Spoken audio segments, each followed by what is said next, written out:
Bueno, primero, buenos días a todos. Vamos a hacer una presentación conjunta, parte hablaré yo y después parte hablará Dori, para que sea un poco más amena, porque metemos tal chapa que así lo soportáis mejor. Bueno, os hemos puesto una primera diapositiva para que veáis un poco cómo han evolucionado otros sectores y cómo ha evolucionado el sector de la resina a nivel de lo que es la mecanización.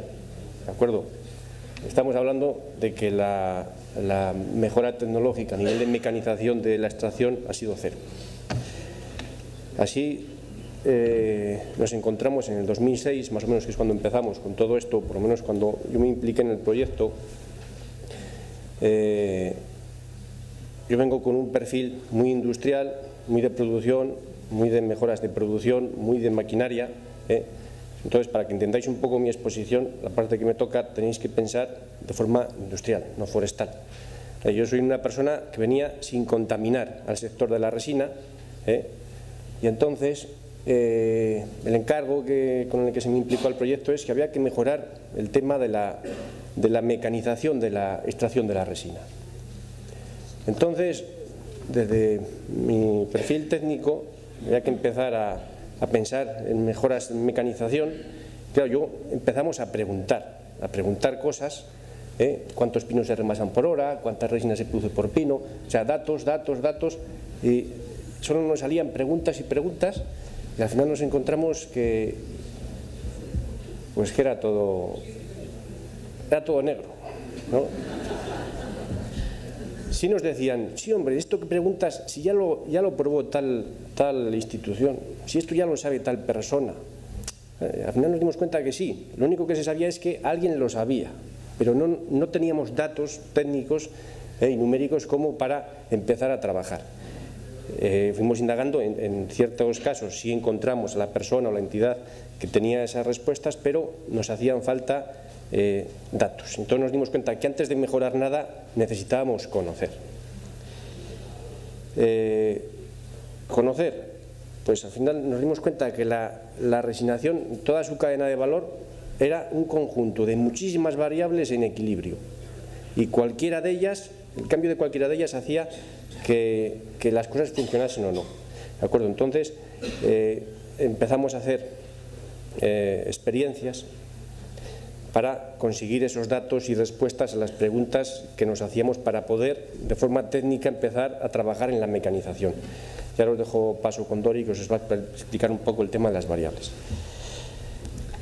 Bueno, entonces empezamos a identificar las distintas variables que afectan a la resinación, pues variables medioambientales, variables del método de extracción y variables socioeconómicas. Las experiencias se empezaron a plantear siempre de forma prueba-error. El método era prueba-error. Lo que probábamos un año, decíamos, pues este año tenemos que probar esto otro para que nos dé los datos suficientes para que Antonio pueda seguir avanzando en la mecanización. Entonces, dentro de las variables ambientales, pues encontramos las climatológicas. La resina se ve muy afectada si llueve en invierno, si llueve en primavera, si hay tormentas en verano, y encima los resineros no tienen agroseguros. Después identificamos también la silvicultura. La densidad, ¿cuál es la densidad más adecuada? Densidades más abiertas para una producción mayor por individuo o mayor densidad para una producción mayor por hectárea. Una menor producción por pino, pero mayor producción por hectárea. Todo esto tiene que estar en equilibrio y varía de unas zonas a otras, de unas zonas geográficas a otras. Matorral, también nos encontramos que en las zonas abandonadas, antiguas zonas de resinación donde se ha abandonado, empezaba a resurgir el matorral. Esto, por una parte, trae como consecuencia un aumento del material combustible y un fomento de los incendios forestales, al mismo tiempo que dificulta la reiniciación otra vez de la actividad resinera. El diámetro. Es importante también realizar intervenciones tempranas para tener tener la masa formada con unos diámetros muy similares para que una mata pueda estar aprovechándose durante los 25 años. Muy importante también en la silvicultura no retrasar las podas, porque si no esto perjudica la producción de la resina. Aparecen heridas demasiado grandes que bajan mucho la producción, pero al mismo tiempo tiene que estar en equilibrio con la cantidad de masa foliar que tiene el pino. La edad, también tomamos en las experiencias muestras de edad, con lo cual tenemos datos de la producción de 6 campañas y la edad que tenían esos árboles cuando empezamos a resinarlos. Y genéticamente, el INIA realizó ya hace años una selección de grandes productores y este año 2013 el Servicio Territorial de Segovia ha realizado la plantación de 40.000 pinos procedentes de estos grandes productores que se han semillado en el vivero de Valladolid. Luego ya empezamos a trabajar en el método extractivo y empezamos a plantear las experiencias teniendo en cuenta, bueno, pues el derroñe, cómo nos va a afectar en la mecanización. Lo primero que nos demandaban los resineros siempre ha sido eliminar el derroñe, esta fase que es la que más esfuerzo físico tiene y encima el resinero no ve una gota de resina durante el mes y medio que está trabajándolo.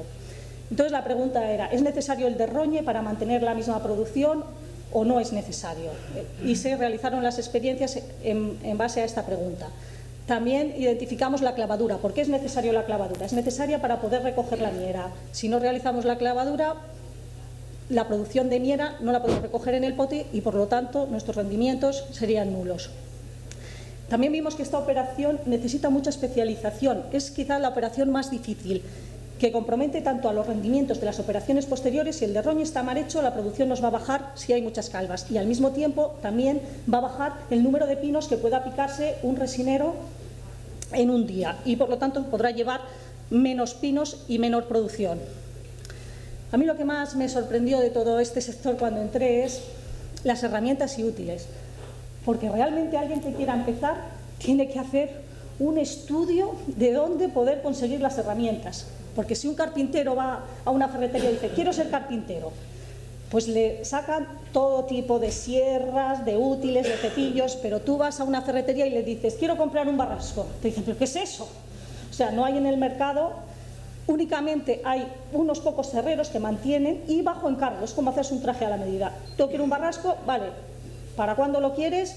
Y a ver qué posibilidades tengo de hacértelo. Luego, con los materiales consumibles pasa lo mismo. Los potes, ¿dónde conseguir los potes? Como la actividad se abandonó hace unos años, era difícil poder renovar estos materiales necesarios. Y por último, analizamos cuánto es el tiempo que se dedican los resineros a esta actividad, que viene a ser en torno a 1 mes y medio. Luego entramos con la otra fase del método, que es la pica. Y aquí empezamos a identificar otra vez las nuevas variables. Y en nuestras parcelas de experimentación probamos diferentes métodos de pica. El de Hugues, las máquinas que fuimos desarrollando en CSFOR. Anteriormente ya se había hecho esto, como dice Antonio, pero no hay datos. Hay en concreto en Soria un tranzón que le llaman las caricas, que veis esa foto más gris. Y aquí no sé si lo probarían también, pero datos no hay. Ya la gente desde hace tiempo tenía estas inquietudes, pero luego realmente no hemos podido recoger esta bibliografía. También el rayón, que surgió hace unos años y que hay gente que trabaja aquí. Entonces hemos ido probando distintos métodos en las parcelas de experimentación. Como os comenté ayer, también otra de las preguntas que nos hacíamos era cuál es la geometría idónea de la herida y su dimensión, picas circulares, picas rectangulares, y comprobamos con los datos de producción que está muy relacionada, como os dijimos ayer en la visita de campo, con la longitud de la herida. No tanto con la superficie, sino con la longitud de la herida. Con lo cual esto nos dio la información necesaria para seguir avanzando en la mecanización y la forma que tenía que hacer la máquina, la forma de la herida que tenía que hacer la máquina. También trabajamos en el sentido de avance de las picas. Ya había estudios de José Luis Zamorano, que había realizó varias experiencias en torno a la pica descendente. Todo el mundo dice los resultados salieron que daba más en sentido descendente. Nosotros también lo hemos vuelto a probar el sentido descendente con distintos métodos, tanto con el taladro como con la máquina, como con la pica tradicional. Y como llevamos desde el 2006 recogiendo datos, tenemos datos ya de lo que produce un pino en cada una de las entalladuras, siendo la primera entalladura con una disminución con datos estadísticamente significativos y la quinta también. También hemos analizado el flujo de la exudación de la miera. Aquí agradecer a Emilio Maroto y a Borja Rojero, que se han pegado unos cuantos años conmigo pesando y pesando y pesando pinos y pinos y metiendo datos y datos y datos, porque cogíamos de las parcelas experimentales el dato de la producción en cada una de las picas que se realizaban durante la campaña. Pero es que además también cogíamos el flujo de lo que producía un pino a los 3 días de realizar la pica, a los 7 días, a los 10 días y a los 14 días, a los 17, a los 21, para ver cómo era el flujo de sudación. También hemos analizado la periodicidad, porque también se oye, dice, es que es mejor picar de 14 días, es mejor de 12, es mejor picar de 21, es mejor picar de 28. Estos datos también los hemos ido probando a lo largo de los años en las experiencias. Y también hemos trabajado con los estimulantes. Esto en 2 líneas. Por una parte, en la forma de presentación del estimulante. En formato líquido porque nos ayudaría a mecanizar más fácilmente lo que es la aplicación del estimulante. Pero también teníamos una inquietud por quitar el ácido sulfúrico. Sabéis que el estimulante que se les da a los pinos tiene como componente principal el ácido sulfúrico, pero este es muy agresivo para la salud y también deja trazas en el producto final, en los productos finales que van para la industria. Entonces, aquí nos proporcionó un estimulante Luresa que venía de levadura de cerveza. También hemos probado jasmonatos que nos han proporcionado la Misión Biológica de Galicia, Rafael Zas y Luis San Pedro. También hemos probado un estimulante que nos ha dado Alejandro Cunningham, que viene de Brasil. Y también hemos probado otro estimulante que vino de Francia, que tiene, creo que son ácidos comestibles, que está también por aquí la persona que nos lo ha proporcionado, que es un francés, Luc. Y con todo esto hemos ido consiguiendo datos, tanto en la forma de presentación, como he dicho, pero también si incrementan o no incrementan la producción. También hemos analizado los útiles y la forma en la que se realizan las heridas y la forma en la que se aplican. Hemos tenido también en cuenta la especialización que es necesario y lo difícil que es, digamos, entre comillas, aprender este oficio. Y por último, también hemos cansado a los resineros de Rincón de la Vega y a otros resineros de Segovia, en los que hemos estado jornada tras jornada siguiéndolos por el Pinar, viendo cuánto tardaban en hacer cada operación. Al principio ellos se daban más prisa o iban más prisa porque se sentían presionados, pero a lo último yo creo que ya decían, ya están aquí estos pesados otra vez. Entonces tenemos datos de todos los segundos que se tardan en hacer cada una de las operaciones, aplicar el estimulante, realizar la pica, el desplazamiento entre pinos. Todo esto nos ayuda a determinar el calendario laboral, la jornada laboral que ocupa el método de extracción actual a los resineros. ¿Y qué tenemos con...? Y luego, el otro proceso que nos quedaba ya es la remasa. También hemos analizado los distintos métodos de remasa que hay, y en el 2011, o sea, hasta el 2011 todo el mundo remasaba con el cuchillo, pero a partir del 2011 la incorporación de nuevos resineros, por ejemplo, como la carretilla que habéis visto de Toño de Sebulcor, han creado nuevas iniciativas que han hecho que esto avanzara, y a partir de esas iniciativas también CSFOR ha contribuido con la creación de otra carretilla remasadora motorizada que visteis ayer también en el Pinar. Veis que los útiles, cada uno se hace su propia carretilla. Unos dicen, son mejor las latas circulares, mejor de 28, mejor de 30 kilos, mejor cerradas, mejor abiertas, mejor que piden en el suelo. O sea, son prototipos para cada uno de los resineros, cada uno se hace su carretilla. También tenemos datos suficientes para determinar cuál es la capacidad del pote más idónea en función del número de remasas que se hagan a lo largo de la campaña y en función de la productividad de cada una de las zonas. La remasa actualmente, para tener una renta, digamos, el resinero a lo largo de toda la campaña, se están realizando 4 remasas. Antiguamente se hacían cada vez que se picaba, iba la familia y toda la familia colaboraba en esta actividad, iban casi remasando pica por pica.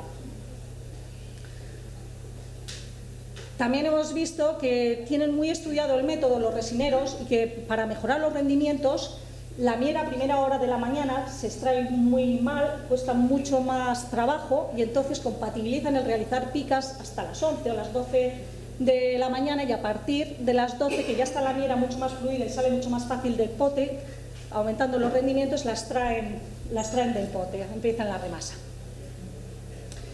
También hemos analizado cuál es la logística, cuáles son la recogida de miera, primero va a la lata, después a la cuba, después de la cuba tiene que ir un carrero. después vemos cómo distribuyen las cubas el carrero y después cómo lo lleva a la fábrica. Que aquí este proceso todavía sí se incrementa si la distancia de la mata a la industria de transformación es mayor. Hay que meter otro elemento más, que sería el camión o el trailer o la cisterna. Y con esto volvemos a tener que el calendario laboral de la remasa se reparten entre mayo, junio, agosto y octubre. ¿Cuánto ocupa realmente la actividad resinera?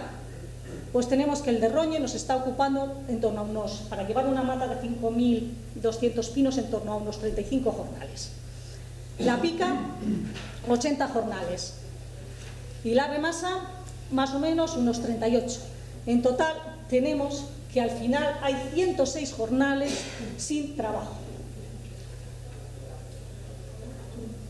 Bueno, también hay otras variables, las variables socioeconómicas, que un resinero cuando empieza tiene que analizar cuáles son los gastos de inversión que necesita para empezar a trabajar. Y esto nos condiciona mucho el desarrollo mecánico, porque contamos, es un sector que tiene una inversión de desarrollo muy pequeña y una inversión de consumo también muy pequeña. Y por último, la variable más significativa, que es el precio. Hay un determinado precio por el cual no se puede trabajar, por debajo del cual no se puede trabajar, porque esto es total. No se saca ningún rendimiento. Bueno, aquí os he puesto todas las variables que afectan a la resinación. Seguro que hay otras muchas que no hemos identificado, que nosotros hemos identificado durante estos años de experiencia. Y ahora Antonio os va a contar cómo, con todos estos datos, hemos intentado mejorar el método. Lo primero, cuando ya teníamos datos, digamos, compaginando datos y experiencias, empezamos a mejorar. Lo primero, antes de nada, decir que realmente nosotros no hemos inventado nada. Lo que hemos hecho es recoger un montón de inquietudes y mejoras que encontramos en el propio sector por gente bastante inquieta y bastante innovadora. Sale de forma espontánea y a la cual le agradecemos el aportar todo lo que nos han aportado. Nosotros lo que hemos hecho es darle una visión industrial desde el punto de vista de la construcción de maquinaria. Ayer me decían en las experiencias, mucha gente pues me decía comentarios, pues esto lo podíais hacer así, pues esto lo podíais hacer así. Claro, o me decían, o algo así, pues en el algo así es lo difícil, ¿no? Darle esa parte de realidad al algo así es lo que ha hecho en concreto pues el área industrial de CSFOR, junto con mis compañeros del área. Entonces, nosotros hicimos un planteamiento inicial, y arrogantes de nosotros dijimos, aquí esto vamos a solucionar la vida a los forestales y vamos a darles una solución única. Lo pensamos y esto está chupado. Ya lo hacemos un montón de veces en la industria, así que esto está fácil. Y definimos un método nuevo de resinación y ya está. Pero el problema que nos encontramos es que todo estaba sujeto a las variables, que había muchísimas variables y que no era tan fácil como parecía. Y que mejorar tanto la producción como el rendimiento al final era un encaje de bolillos, que era bastante difícil. Ya nos bajamos un poco los humos y nos bajamos un poco a tierra y vimos que teníamos que hacer un planteamiento real, que era mejorar por fases e ir aplicando esas mejoras en cada fase de la resinación.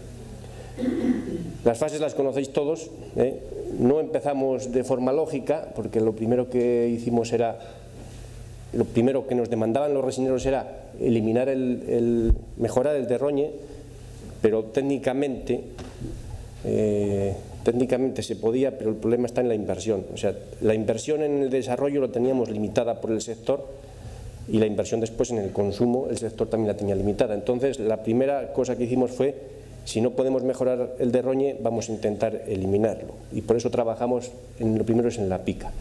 Y un poco ese es el proceso en el que hemos ido trabajando en las diferentes fases. En la parte de mecanización de la pica, lo primero que utilizamos fue el taladro, un poco porque en teoría era lo más fácil. Ayer lo explicaba en las experiencias. Un problema que nos encontramos, además de la poca inversión que podíamos hacer en el desarrollo, era que el ambiente forestal es muy agresivo para las máquinas y que en el monte no hay enchufes en el cual enchufar las máquinas, ¿no? Entonces, la aportación de energía era un problema que teníamos.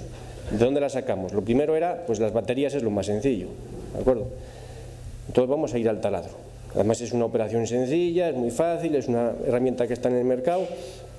Hicimos las experiencias y la verdad que funcionaron bastante bien, con un problema que tuvimos, que era que cada taladro, utilizamos en teoría en aquella época el mejor taladro que había en el mercado, el más duro, el que tenía la batería más grande de 36 voltios y la que más duraba, y cada taladro nos duraba 23.000 picas. Y dices, eso es una cifra grandísima, pero es que cada resinero tendría que hacer 135.000 picas en una campaña, con lo cual se nos quedaba muy lejos de lo que queríamos conseguir. Además de por otras cosas, de otros problemas en el tema del tamaño de la herida, pues desechamos un poco lo que es el taladro, principalmente por esa causa. Después, ya cuando tuvimos claro que la herida tenía que ser con otra geometría rectangular, hicimos la HR0, que fue el primer prototipo, que no salió de las pruebas de laboratorio porque no conseguíamos mejorar el tiempo de pica, que estaba con el método tradicional. A pesar de que es una máquina que, oye, estéticamente podía funcionar, pues después no funcionó. La siguiente máquina, bueno, con esta máquina empezamos ya a colaborar con la empresa Stihl, nos donó máquinas. La siguiente máquina que desarrollamos fue la HR1, en la que ya sí conseguíamos que se hiciera la operación, pero era una máquina que salía muy cara de desarrollo, cara al consumo. Pensamos que teníamos que, con la misma filosofía de máquina, teníamos que desarrollar una máquina parecida, pero con elementos más baratos y ya propios del sector forestal. Y desarrollamos la HR2, que funcionaba bastante bien, pero tenía un problema de seguridad. A pesar de que las máquinas, es una cosa que también quería decir, las máquinas que hemos ido desarrollando, más que pensadas para sacarlas al mercado, están pensadas para poder hacer las experiencias, ¿de acuerdo? Y que esas experiencias después nos permitieran a largo plazo el sacar una máquina acorde y adaptada al mercado. Después de la HR2, lo que hicimos es solucionar el problema de la seguridad y conseguimos que cumpliese el marcado CE, y es una máquina que hemos estado probando en las experiencias en los últimos años, ya en las experiencias a nivel real. Aquí ya empezamos a colaborar con el ITCL para el tema del conseguir el marcado CE. Teníamos un problema con la mecanización, ¿vale? Conseguíamos mecanizar la pica, pero teníamos que estimular a la vez, que la estimulación era necesaria. Claro, lo más fácil de aplicar para la estimulación es el líquido, entonces por eso empezamos con el ácido sulfúrico, es muy fácil pulverizarlo, diferentes métodos, pero nos encontramos un problema, que vale, era muy fácil mecanizar, pero no cumplía ninguna medida de seguridad. El ácido en formato niebla está totalmente prohibido, con lo cual el ácido tuvimos que desechar, aunque era muy fácil de mecanizar. Y empezamos a trabajar en intentar mecanizar la aplicación de pasta, que es lo que actualmente están haciendo, pero es un producto muy difícil de mecanizar y estamos en ello, y por eso se están probando también diferentes pastas a ver si podemos reducir o eliminar el ácido sulfúrico que nos permita avanzar en este aspecto.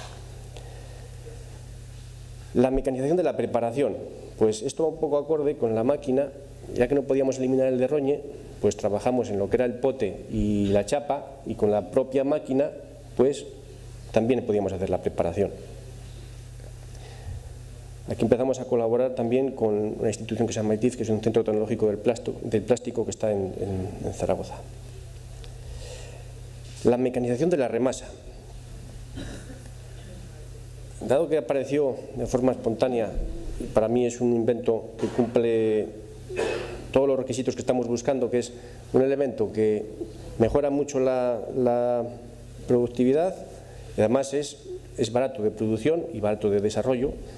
Y gracias a que apareció este elemento, que creo que también lo visteis ayer, es un poco el concepto básico de las carretillas, pudimos avanzar muchísimo más. O sea, ya de por sí el exprimidor se avanza muchísimo, y dijimos, pues vamos a ver si el exprimidor lo sacó José Luis Miguel Áñez, cerrado de Fuente Pelayo, Después apareció también de forma espontánea por una persona bastante inquieta, que es José Antonio Martín Criado, Toño de Segulcor, que es la carretilla que habéis visto fuera, y una sugerencia que nos hizo Emilio Maroto, dije, ¿por qué no juntáis todo un poco, ya que estamos utilizando motores, y intentamos hacer una carretilla que esté motorizada? Y de ahí salió la HR4, que fue la primera carretilla, que era un poco un engendro, pero funcionaba. Y con esa carretilla y las sugerencias que nos iban haciendo los resineros con las que estábamos colaborando, pues salió la HR5. Para desarrollar la HR4 colaboramos con la Universidad de Burgos en lo que es la Escuela Politécnica Industrial. Y apareció la HR5, que es el prototipo que visteis ayer, que funciona bastante bien. En todos los desarrollos de maquinaria que habéis visto, estamos trabajando con el motor de gasolina, porque hace 2 años hacia atrás era la única fuente de energía que era posible para el sector forestal con lo que estamos trabajando. Hace 2 años ya empezaron a aparecer baterías un poco más grandes y ya preparadas para este sector, que vienen del sector del olivo y del sector de la viña. Entonces, lo que nos interesa de las carretillas o de cualquier otro elemento que estamos desarrollando no es la parte de suministro de energía, sino la parte del concepto de funcionamiento. Vale. Con la HR5 también ya empezamos a plantear no solo lo que era la remasa individual, sino también la remasa colectiva, intentar hacer puestos únicos de remasa, que eso también depende un poco de la localidad o el entorno geográfico donde se haga.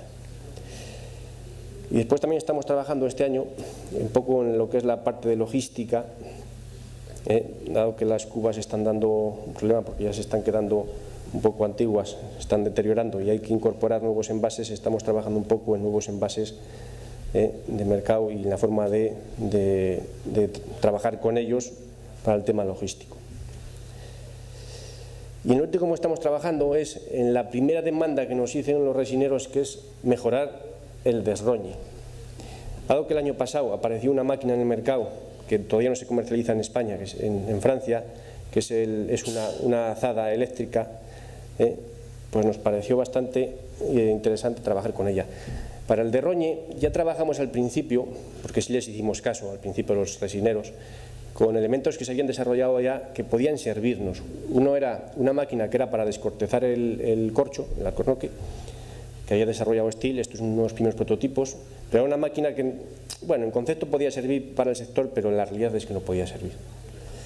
También probamos una máquina que servía para pelar, pero dado que levantaba muchísimo polvo era inviable. Teníamos que conseguir otra tecnología para mejorar el derroñe, que es lo que apareció el año pasado, que es el Cultivión, que no deja de ser como una azada eléctrica. Entonces estamos con las primeras pruebas. Ayer, si estuvisteis en nuestro grupo, visteis alguna prueba de cómo funciona. No funciona del todo, o sea, no es la máquina definitiva, pero ya por lo menos hemos dado con el quid de la cuestión de cuál tiene que ser la forma de corte para no levantar polvo y que funcione. Entonces estamos en la pista de cómo ir mejorando lo que es la parte del derroñe. ¿Dónde estamos a nivel de mecanización? Utilizando el símil del principio, entre la primera fotografía y la última de la parte forestal, que es un poco más relacionada con lo que estamos, no se llegó así de forma directa. Hubo saltos intermedios, ¿de acuerdo? Pues nosotros ahora mismo estamos aquí, estamos en los primeros engendros, por decirlo así, que no son las máquinas definitivas, pero marcan las pautas de por dónde se tiene que ir. Ahora mismo estamos en disposición de por lo menos conocer cómo tienen que ser, o por lo menos cuáles tienen que ser los principios de las máquinas que se desarrollen. Estamos en que nos falta definir el método final para poder mecanizar toda la extracción de la resina, y que el paso de aquí, que yo creo que hasta donde tenemos que llegar nosotros, aquí a un producto ya de mercado, tiene que recoger el testigo la propia industria. Y ahora paso con Dori para que os cuente un poco el alcance del proyecto. Bueno, para finalizar un poco ya la presentación, aquí he querido reflejar un poco el trabajo que se ha realizado Las experiencias comenzaron en el 2006 con 800 pinos en Melque de Cercos. En el 2007 ya incorporamos un monte de Armunia, ya con 1.600 pinos. En el 2008 se incorporó el Ayuntamiento de Tardelcuende, Ricardo Corredor, con ya 1.960 pinos. En el 2009 mantuvimos estas experiencias y en el 2010 dimos el salto a los 26.100 pinos, gracias a María Bragado y a todo el Servicio Territorial de Segovia. Y en el 2011 mantuvimos esas experiencias ya de escala real y se incorporaron el proyecto Remasa. Hicimos otras dos experiencias en Cuenca, en Almodóvar del Pinar y en Sotos, otra experiencia en Soria, en Quintanas de Gormaz, y dos experiencias en Portugal, una en la zona norte y otra en la zona centro. En total tenemos datos desde el 2006 al 2012 y datos de más de 27.600 pinos. De más de 27.600 pinos. Luego también he querido aquí recoger todas las jornadas que hemos ido realizando de seguimiento del proyecto. Cada campaña que terminábamos nos reuníamos con técnicos, con agentes medioambientales, con resineros, y íbamos creando la nueva experiencia y buscando los nuevos avances que habíamos tenido y para crear cuáles eran los ensayos que íbamos a realizar en la campaña siguiente. También se han realizado una serie de jornadas informativas y de divulgación. En total me salen unas 24.000 en distintas zonas de la geografía española, en Cuenca, en Burgos, en Ávila, en Arenas de San Pedro, en Valladolid, en Segovia. Y por último, las jornadas que hemos hecho con el proyecto Sudfores en Portugal, Burdeos, y Soria y Coca. Y finalmente, estos últimos años, por la crisis y por el aumento del precio de la miera, ha habido una demanda de formación de los resineros, y en concreto hemos dado cursos en Sebúlcor, en Valdenebro, en Espejón, en Tardelcuende, en Molina de Aragón, en Tamajón, en Valdemaqueda, también se han dado en Sotos, ¿no?, y en Guadalís, y no sé si hay alguno más, Pedro, más o menos, y Almodóvar del Pinar, ¿no?, también se han dado. Lídanos. Bueno, al final de todo esto, como hemos empezado, es que teníamos muchas preguntas, pero gracias a las experiencias tenemos respuestas. Tenemos respuestas y tenemos muchos datos que pueden seguir siendo explotados. Así, de las primeras preguntas vamos teniendo ya respuestas de producción, respuestas del flujo a lo largo de la campaña, de cuál es la capacidad del pote, y así sucesivas respuestas a distintas variables que estuvimos analizando durante los años de experiencias.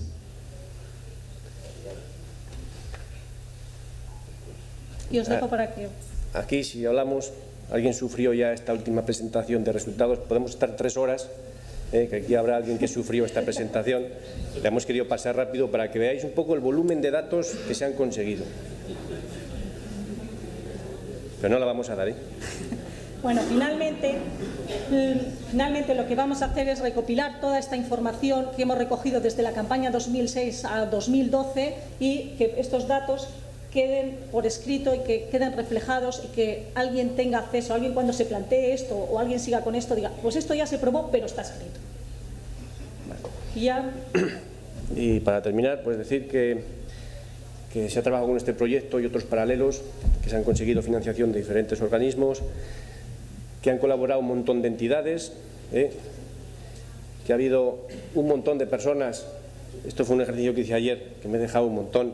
Tendría que llenar otras 2 o 3 pantallas como esta para exponer todas las personas que han participado en este proyecto, pero me gustaría hacer una mención a una persona que para mí ha hecho una labor, primero integradora, de intentar sumar al proyecto a todo el mundo y a todas las entidades que podían aportar algo, y también ha hecho una labor motivadora a las personas que veníamos de otros sectores, de transmitirnos esa inquietud por conseguir la mejora de la resina, que es Félix Pinillos. Yo seguro que no le gusta a él, me será la bronca. Y nada más. Muchas gracias.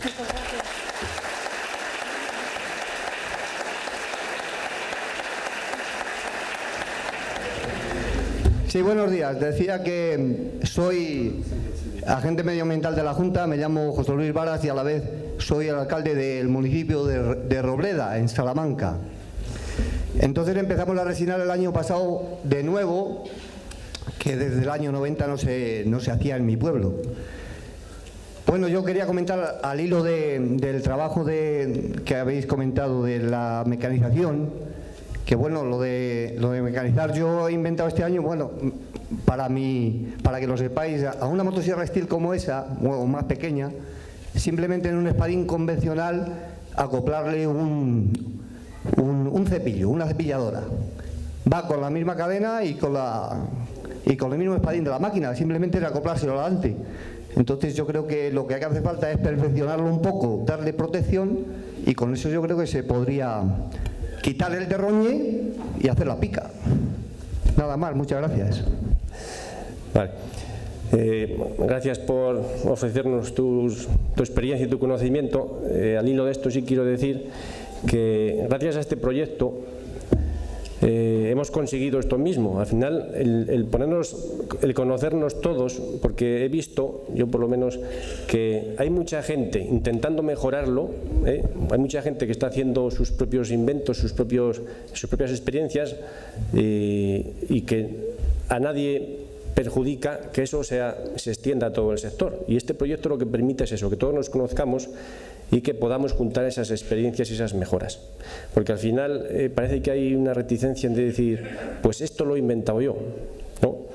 Al final estoy seguro que nadie se va a hacer rico con las mejoras que consiga explotándolas en el sector, pero sí, si ponemos todo en común, porque al final nuestra labor yo creo que es un poco eso, poner todo en común y dar esa visión industrial por ejemplo, a las experiencias que estás haciendo tú, ¿no? Ver un poco las limitaciones, cómo podemos mejorarlo, el poner todo en común y extenderlo al sector, que realmente es la mejora, es que todas las mejoras que consigamos sean extensivas para todos.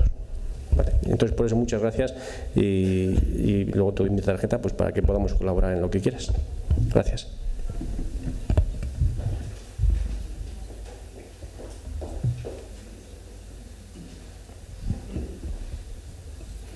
Hola, ¿se me escucha, no? Sí. Bueno, yo soy Juan Luis Delgado, vengo de la Universidad Autónoma de Madrid y estoy haciendo mi tesis en Historia de la técnica resinera. Entonces yo quería destacar, más que preguntar nada, quería destacar el trabajo que están haciendo ellos en el sentido de tenerlo como un ejemplo muy claro de cómo se va formando la experiencia para que tengamos en cuenta, cuando hablamos de que la técnica resinera ha avanzado muy poco en los últimos 100 o 150 años, realmente es verdad, ha avanzado poco en el sentido de que no se ha mecanizado, pero no se ha mecanizado no es porque no se haya querido, sino porque no se ha podido, efectivamente, porque desde que Pierre Hugues patenta su pote de recolección en 1845, un año después él mismo, en 1846, patenta un perfeccionamiento a su mismo trabajo, y en 1850 se patenta otro perfeccionamiento al mismo pote, y así va sucesivamente. Entonces, en ese sentido, yo simplemente quiero destacar que las experiencias han sido muchas en estos 150 años, han sido una experiencia básicamente de fracasos, básicamente, o de muy pequeñas mejoras. Ha habido mejoras pequeñas que se va notando en la jerga del lenguaje de trayectoria tecnológica, de historia tecnológica, se habla de invenciones radicales e invenciones incrementales. Pues la mayoría de los sectores funcionan con invenciones incrementales, incrementan poco a poco, ¿no? Entonces yo simplemente quería destacar esto, y además que la investigación, porque una parte es la mecanización, la parte técnica, que es con lo que están trabajando ustedes, y otra parte es la investigación científica, que también lleva bastante tiempo en desarrollo, ¿no? Básicamente desde Mariano Tomeo en los años 20, en los años 30, los años 40 con Fernando Nájera, en los años 40-50 Fernando Nájera, en los años 70, por lo que tengo entendido, que es un periodo que ya domino yo mucho menos, pero por la gente de Linía, José Luis Zamorano, etcétera, etcétera, ¿no? Entonces, bueno, destacar que si no se ha logrado es porque no se haya querido, sino porque no se ha podido efectivamente. Estas variables son demasiado fuertes, demasiado imponen demasiado como para poder aislarlas dentro de un laboratorio y poder lograr un resultado definitivo, ¿no? Bueno, era ese mi comentario, nada más. Gracias. Aprovechando lo que me dices, lleva razón. Es curioso, aquí mismo en Coca, dentro del centro Cereborma, hay una parte dedicada a un pequeño museo de la resina, bueno, pequeño no, porque recoge prácticamente todos los avances que ha habido, estos espontáneos, durante muchos años. Pues en el propio museo de la resina se ve como ya cosas que hemos probado después ya se habían probado antes, ¿no? Claro, el estado de la técnica en aquella época pues seguramente no permitió que funcionaran, pero el desconocimiento de por qué no funcionó, el desconocimiento de que se probó, pues nada nos ha perjudicado. O sea, si nos hubiese transmitido la experiencia de entonces, seguramente ahora no hubiésemos tenido que probar cosas que hemos tenido que probar. Y todas esas mejoras pequeñas incrementales que decías, el problema que tenemos es que no se ha transmitido. No funcionaban y ahí se quedaba, no se transmitía. Y eso ahora mismo también está pasando hoy en día. Hay muchísimos resineros que están probando cosas pequeñas que a lo mejor les falta un poco para que funcionen, pero como no se transmite, pues ahí se queda, ¿no? Entonces, si conseguimos juntar todo el conocimiento, seguro que vamos a avanzar bastante. Gracias.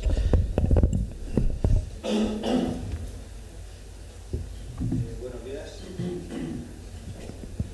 Sí.